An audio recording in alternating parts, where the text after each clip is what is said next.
Une œuvre gigantesque à la mesure du lieu. C'est Andy Warhol qui en est l'auteur.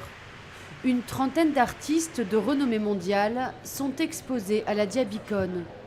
Des voitures compressées par John Chamberlain, en passant par le couloir lumineux de Dan Flavin, toutes ces œuvres contemporaines ont un point commun, leur taille. La collection repose sur des œuvres de grande échelle, monumentales, qui pour la plupart ont été produites dans les années 60-70. Cela fait 10 ans qu'elles sont exposées ici. Ces installations, minimalistes et conceptuelles, dans un lieu épuré, créent une atmosphère qui interpelle les visiteurs. Je sens une sorte d'interaction entre le corps et l'espace. Traverser cet espace et interagir avec les œuvres, c'est vraiment génial.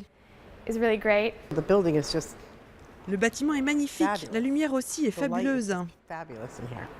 22 000 mètres carrés qui abritait à l'origine une usine de boîtes de biscuits. Ce bâtiment, construit en 1929, était innovant pour l'époque.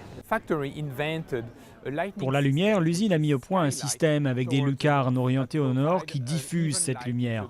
Pour l'art, c'est absolument fantastique. Et puis toute l'architecture du bâtiment a été réalisée par un artiste américain appelé Robert Irwin.